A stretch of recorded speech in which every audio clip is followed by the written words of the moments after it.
Hey everybody, Z Garcia here, and welcome back to Board Game Blender. On today's episode, we're going to be talking about worker placement games, one of the most beloved kinds of games out there.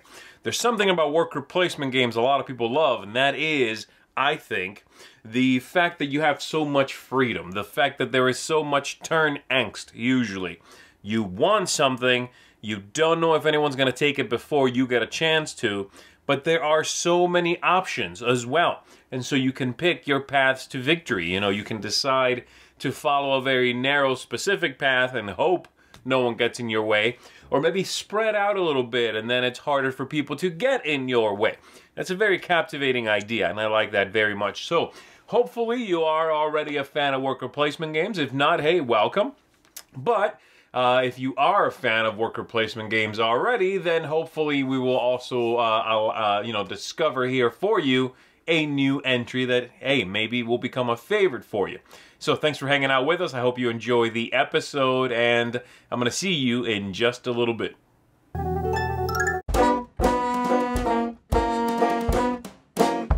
Hi everyone, my name is Chris, and this is the Teacher's Lounge. Now, if you're like me, you've never seen Indiana Jones and Kingdom of the Crystal Skull, and you plan to keep it that way. But also, if you're like me, you teach a lot of games to your friends and to the family, so the Teacher's Lounge is a place where I'm going to give and share teaching recommendations. Today's theme is worker placement games, and so I'm going to talk about possibly my favorite worker placement game, which is Tzolk'in the Mayan Calendar.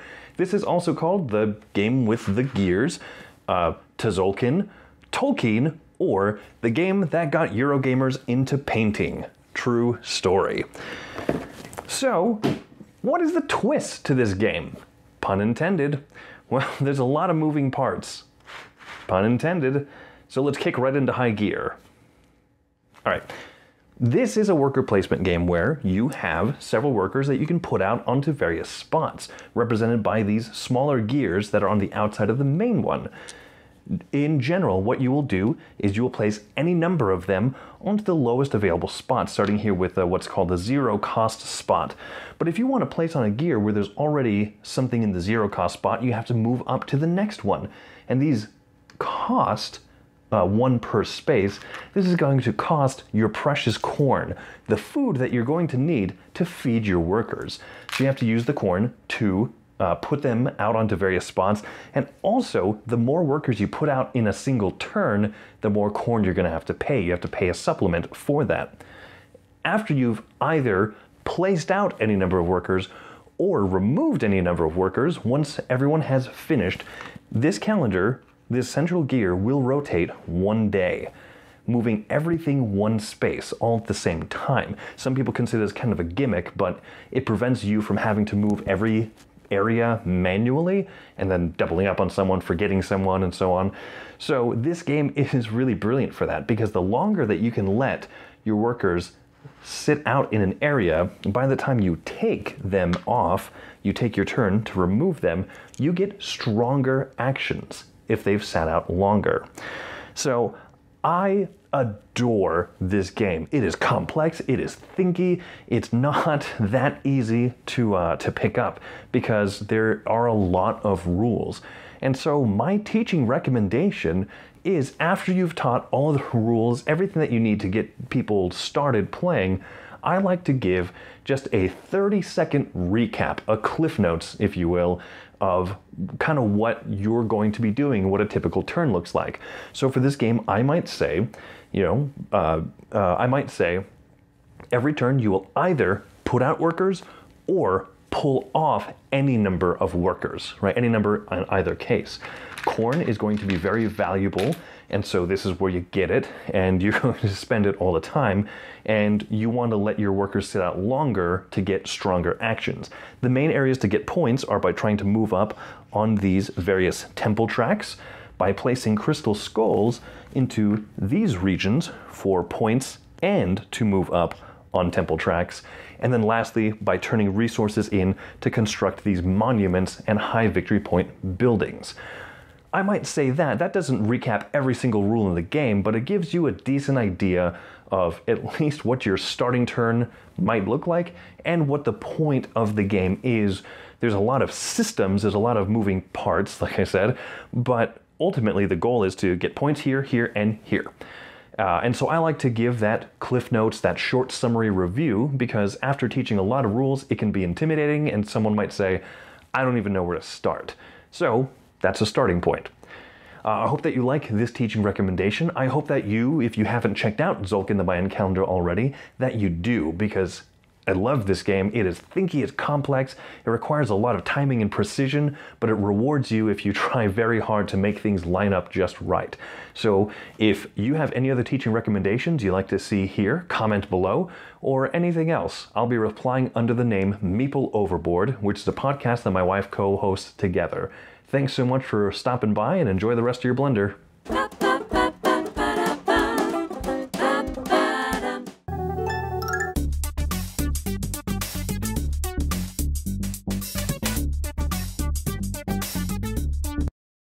Hey guys, Tiff here.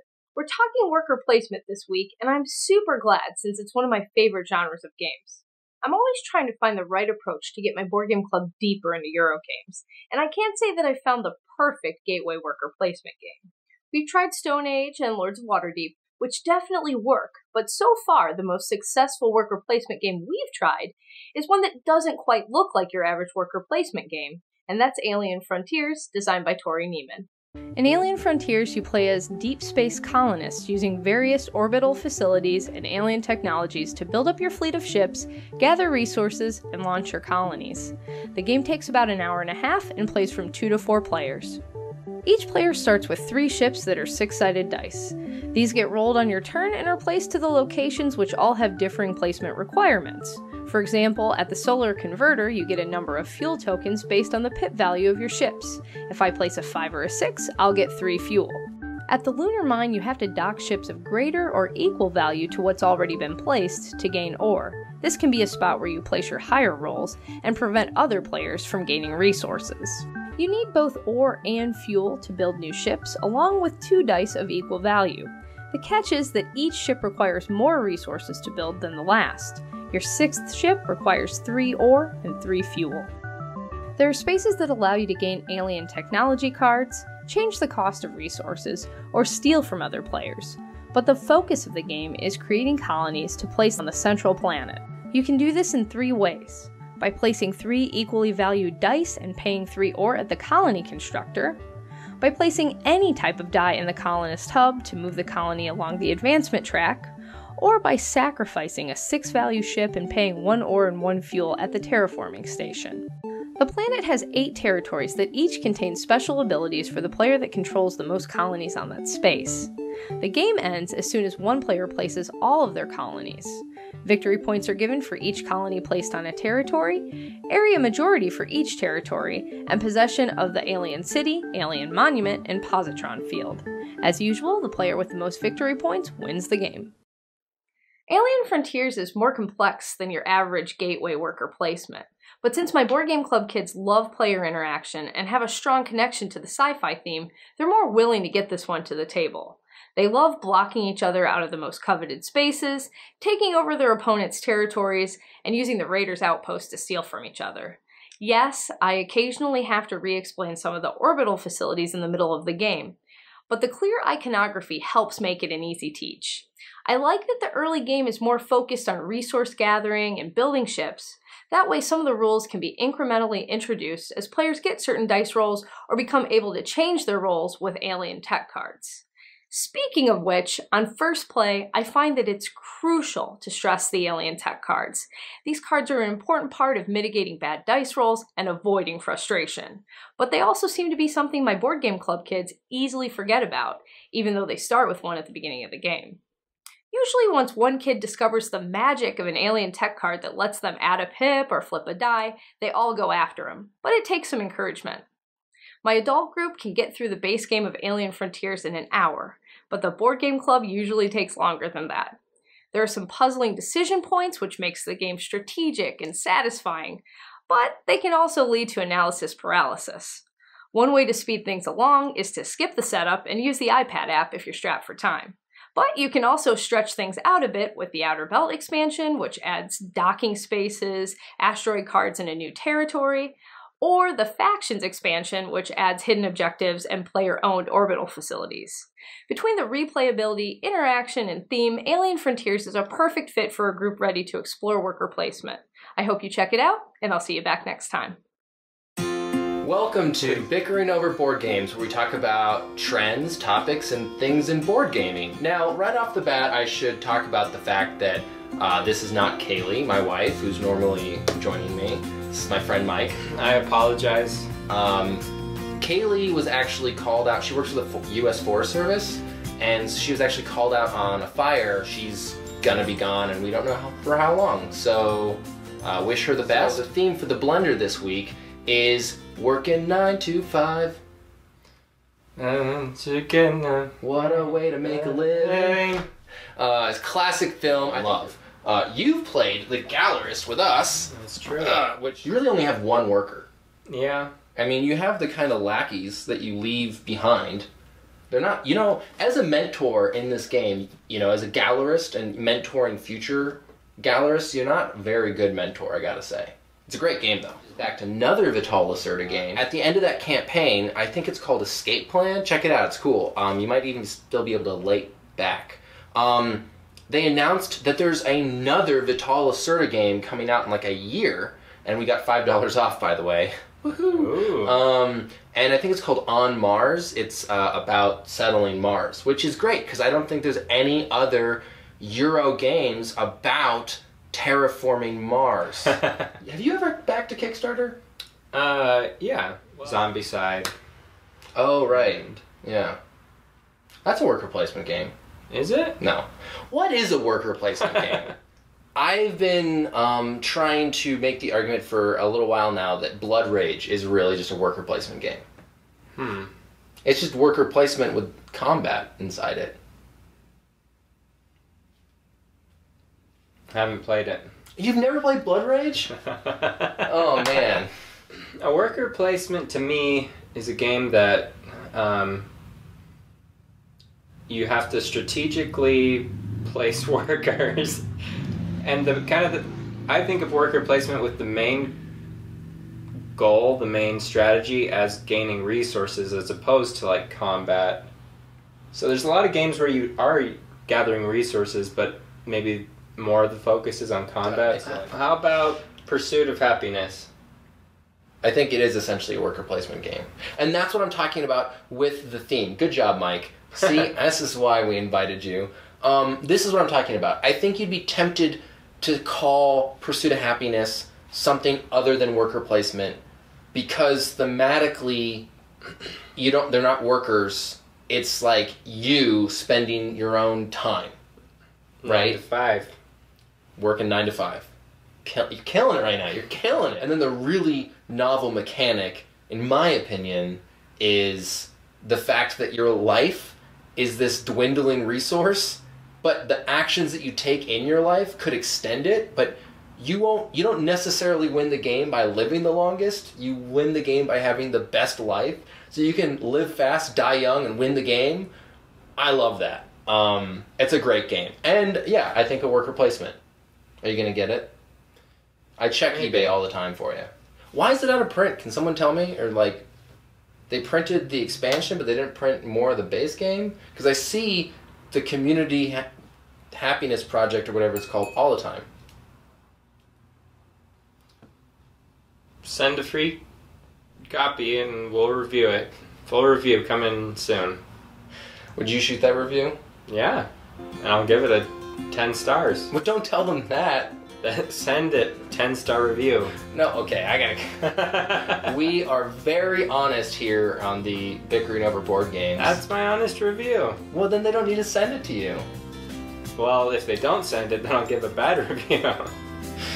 That sounds like extortion. We do this thing at the end where we go, chink.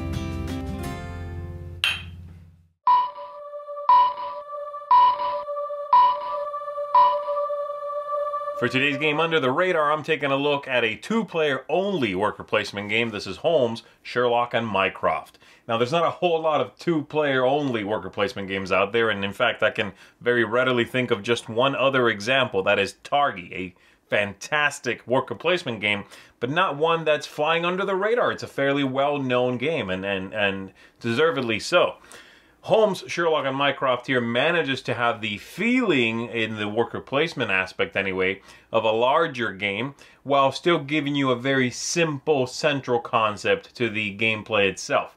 There's not a whole lot of worker placement games made for multiplayer scenarios, in which scaled down to 2 players as well as I would want them to anyway.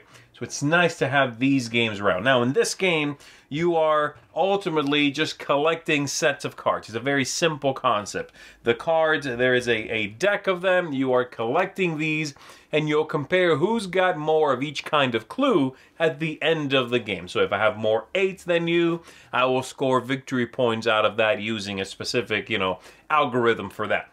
And the way you collect the cards is by appealing to different characters. Therein lies the worker placement part. Now, there's a couple of twists when it comes to all this. So first twist, the spots available keep going up and up over the 7 rounds in the game, i.e. a week that you are playing over. So every new day, every new round, you are revealing a new character, and that's a new spot you can send workers to. We've seen that before, but it's nice to see that in a game that's this small. This, opening up, blossoming of actions. So that's one new thing. The other thing is that your workers are never recalled from the board. You are going to, on your turn, during the very first round, you'll deploy them, you have 3, to different locations. They cannot go to the same location as you've already been, though both players can go to the same one.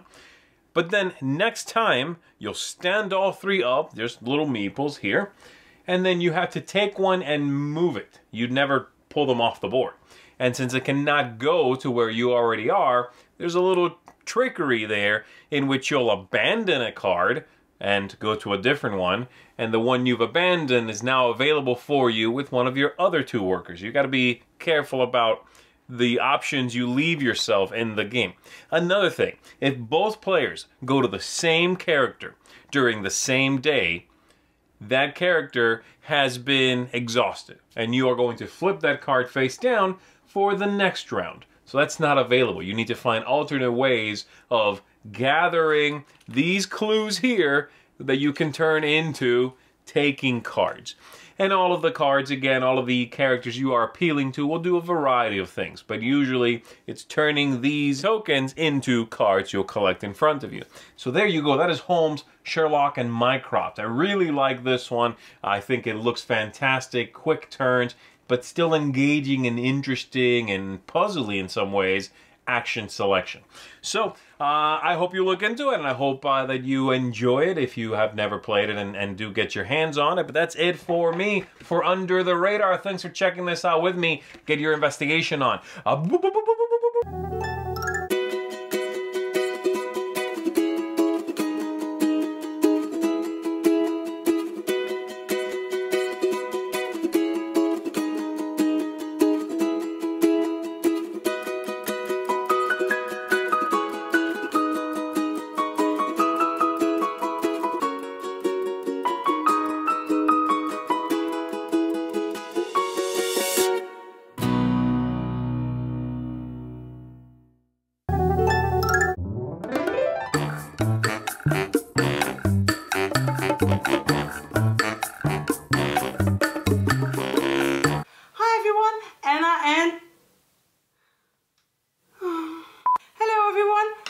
here. No, Nora. I'm all alone. Hello everyone, Anna and Simba here. But you cannot play games. You don't have opposable thumbs. Nora, I need you. Where are you? I don't know. Somewhere in Africa. Anna, they don't have Google Maps here. How am I supposed to know where I am without Google Maps? But Nora, why are you not coming back to us? Come back and make videos with me. I found a part in a hospital series. And I'm finally gonna be famous. And it's the perfect way to find my Mr. Dreamy. Okay, I'm going to the hospital now. Bye. As we still don't really know where Nora is, we are going to try to find her in a game like Near and Far. And that's the game that I'm going to talk about today. In Near and Far, you are going to have these beautiful maps, and every map is kind of a little story in the all over big campaign arc, where you are going to try to find these wonderful ruins and all the secrets they harbor. You are going to try to recruit adventurers that are going to have their own special skill set that is going to be able to help you. And with the help of this very big storybook, you are going to encounter different travelers, different people, different encounters, and in which you have to make decisions about what you are going to do, just like Nora is doing right now in Africa. This is an excellent game to play with people that don't play that many games. I've started playing this game as a campaign with some friends that are not gamers, and they really enjoyed it. Because the story arc is so out there, it doesn't really matter if you do not or do win. Some people just want to go for those very interesting stories, and some other people can just go for the points or for something else that map offers. So that makes it welcoming to new players to try out. As you cannot play this game alone or with your cat, I am sad to say that I still need Nora, and I still have to search for her near and far to find her. Don't be Simba. Go fetch her. Go. Go smell her. Go. Go. Go. Go. Go search for her. Nora, are you there?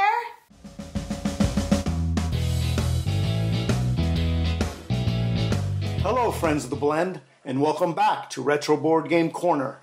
I thought long and hard about a worker placement game, but then just realized there were no worker placement games back then. So let's make something happen. We'll call it roller placement. Hashtag roller placement. Here I have Go For It, published in 1986 by Parker Brothers. This is a 2 to 6 player game in which you're working 9 to 5 to buy a bunch of stuff that you don't even need in real life. Let me set this up and show you how it works. This is what the game board would look like set up. You're going to shuffle these 4 piles of cards and deal 3 out in each of the rows. Every player is going to grab $20,000, and they're also going to randomly draw a roll card, whether you're going to be in real estate, a musician, a sports star, in advertising, and so on and so forth. The playing piece, and there's only one playing piece, is going to start in January. As you can see, this is a calendar year. Every player is going to get a different token, and whatever your birthday is, just put the token on when your birthday week is. Then you can start the game. Every single turn you're going to roll 2 6-sided dice and just move that many number pips around the board. Whatever space you land on, you're going to do exactly what it says. So for example, I landed on you may buy a house and home card from the tray. This is the house and home right here. It's house and home, wheels, feeling good, and going places. With each one has an amount that's face down, and each one has an amount that 3 cards that are face up. So you can either buy the face up cards or gamble and pay that amount and see if your gamble was correct. So for example, I paid $240,000 for this card, but it's worth $400,000. So as you're going around and around the board, every time you come here to Labor Day, you're going to get paid a certain amount of money. Now, depending on how many of these status cards you have, you consult your chart here. So for example, if you had 2 status cards, you would get paid $40,000. The more status cards you have, or the more stuff you have, the more salary you'll get every time you hit Labor Day. Also, another way to make money is that every time somebody passes your birthday marker, that player has to give you a status card. If they do not have any status cards, they will give you $5,000. Once somebody buys a card from the tray, all you do is replace it with the top card. There should always be 3 visible cards in each of the 4 categories. Now, to trigger the end of the game, you're going to need 3 cards, again, in each of the 4 categories, and then you're going to total the amount that the cards are worth plus how much money you have will give you the grand total. And whoever has the most will win the game. To me, this is more of an advanced version of the game Payday and the Game of Life. This epitomizes 80s greed. Well, that's all the time I have for now. If you have a comment below, or you can tweet them to me at RetroBoardGamer. And as always, may your rolls be high.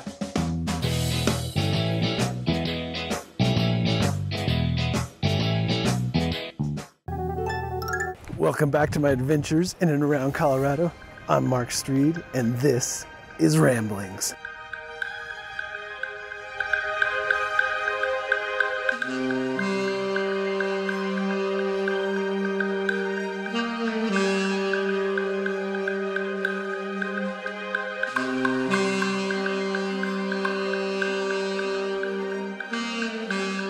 Today, I am in St. Elmo, Colorado.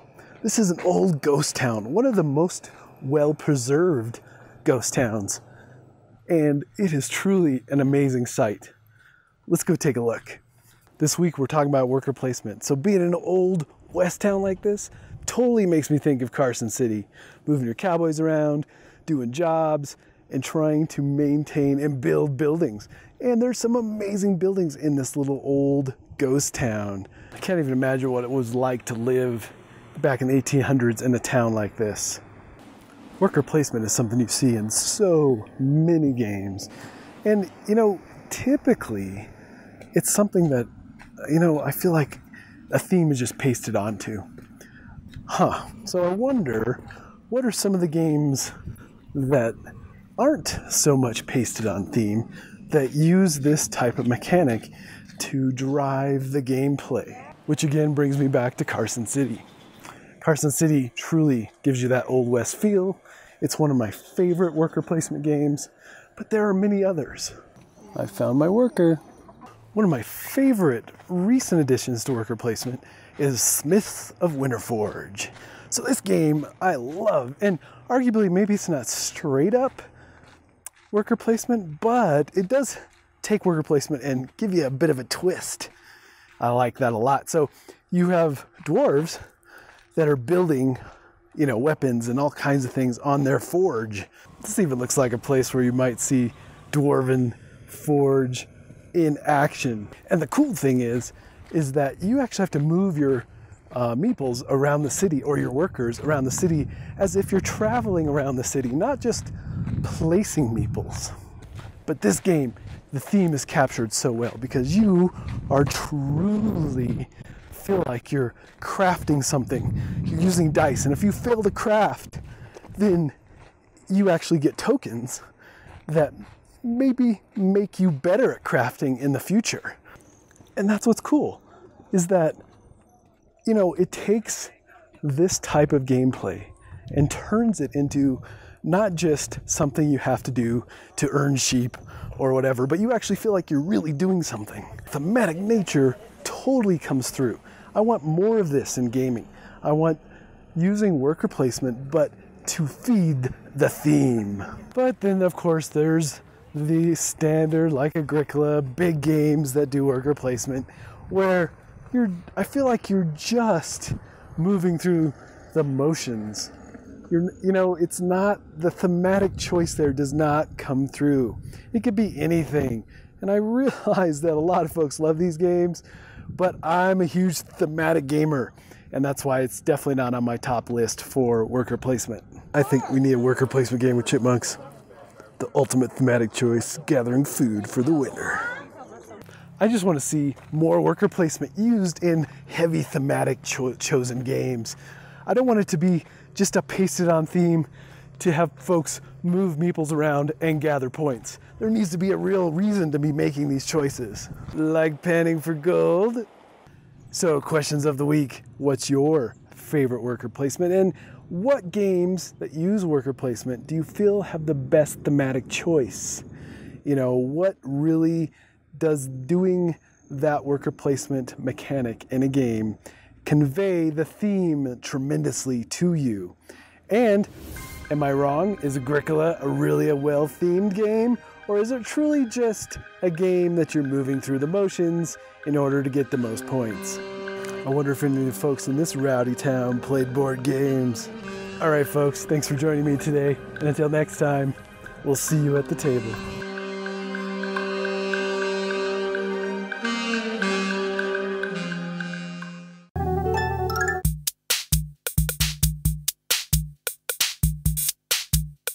For today's Quirky Game, we are taking a look at Demon Worker. In this game, you are a power broker in the demon realm, and your job is to hire demons, pay their wages, and send them out to gather what you need them to gather in order to get the most evil points. A very quirky theme, but that's not the only thing that makes this game quirky. The mechanisms do that as well.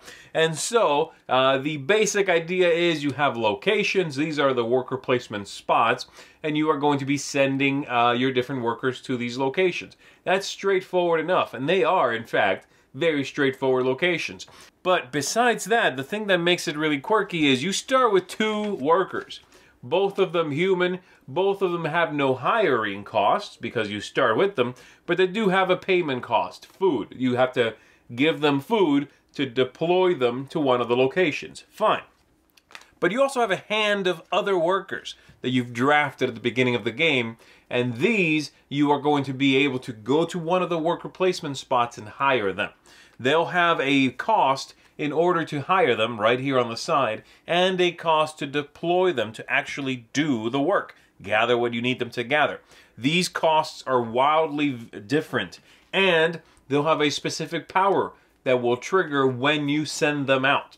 So tons of variability, but not in the worker placement spots, in the workers themselves. And you'll have workers that are wildly different from any other player around the table. And that's very interesting. Besides that, you're going to have these cards here, and these have a combination of items on the front. If you're able to achieve that combination, you're going to get a whole lot of victory points at the end of the game as well. But also, the workers, you'll notice, have victory points in the bottom corner here. How do you get these? Just hiring the worker is actually not enough. You need to, at the end of the game, pay this worker one last time without deploying them. Just be able to pay them, and then you'll make those victory points at the end of the game. So it all comes down to this very breezy, kind of silly worker placement game during the first half of the game, and then during the second half of the game, this crunchy, down to the exact count kind of worker placement game. Very clever, and kind of turns the whole worker placement thing on its head, where it's not about the location so much as it is about the workers you're sending to those locations. I really think that Demon Worker here is a fantastic game. If you're looking for something quirky, but short and sort of that packs a wallop, really, I think Demon Worker is a fantastic choice for you. So check this one out if you're looking for a quirky worker placement game. Demon Worker, I think, is going to do you just fine. Thanks for checking this out. Yo, what's up, guys? I'm Rafa. And I'm Callie. And we're the Board Game Buddies. And today we got for you Robinson Crusoe. In this game, you're working together trying to survive on the cursed island. Now, what do you like about it, Callie? Alright, so you're starting out with your little camp, and then, you know, you can go exploring close to your camp, you can build your shelter, and it's really, like, if you were really shipwrecked on an island, it's kind of how you would do things. You would make your shelter, get your home base, get a food supply going. Right, it's super thematic. And then explore out from there. Right, so on your turn, you can do things like she was saying, building shelter, or trying to complete the scenarios. For example, in the first scenario, you're castaways, and the mission is to build a big wood pile and then light it on fire when a ship's crossing, signaling for help. And then you get off the island. Yeah. And then there's more scenarios to complete, each getting more difficult. Yeah. So, you read the book, Robinson Crusoe? Yeah, I read the book, but when I heard about the board game, I heard there was also a book, so I wanted to read the book before I played the game. And do you feel like the book and the board game, are they similar? Do they do a good job with the IP? Yeah, I think they do a really good job in, like, capturing the spirit of the book. Like, when you're playing the game, like, you really feel the desperation of being stuck on an island, and you're, like, trying to, you know, do something like build a sling, and it takes you an entire day. And it's very similar in the book. Okay. And one of the things I like most about this game is the actual worker placement mechanic. The way it works is that for your turn, you're given 2 pawns. This is representing the time you have in the day. So you can spend half the day doing an action, but then you'll have to roll for it. So you can roll a success, you might get wounded, you might like stub your toe. You might just fail. You might just fail. Or you can use your whole day, both of your pawns, and it'll guarantee a success. Yeah, and like sometimes you really feel like you have to split your actions and take the risk just to move farther along so that you can complete the goals. Right. I love the 2-player variant rule where they give you an extra worker and a friend Friday. He's in the book, right? He's in the book. I will say, however, that the game is difficult. If you are like us and you got pretty good at Pandemic, but you love the steps of getting good at Pandemic, this is a puzzle that is deep to solve. There's a lot of moving parts. Yeah. The game will crush you. You'll learn. You'll become a better survivalist, and when you finally complete the scenario, it feels good. The thing I love about this game is that everything has a little story or reason, and an event can trigger and then it could come back later. Let's say you're building a knife or something and you get cut. Well, later that cut can turn into an infection and deal a bunch of damage to you. So, like, things that happen earlier in the game kind of come back towards the end of the game. And I love how it's also like a choose your own adventure style game. It'll be like, you found thin pieces of wood on the ground, take it to now, and then put this in the event deck, and you're like, what's gonna happen if I take the 2 resources now? And it's like, but if you're on an island out there trying to survive and gather wood, are you gonna take the wood? Yes. Right. If you want to check out more of the Board Game Buddies, come check out our top 10 Essentials Games list. Alright, so we hope you check out Robinson Crusoe, and until next time, see you later, buddies! And that's going to do it for us. A big thanks to everybody who contributed to the show, of course, and a big thanks to you as well for tuning in and checking this out. We hope to see you again on the next one in a couple of weeks. And as always, hey, stay a friend of the blend. I'll see you next time.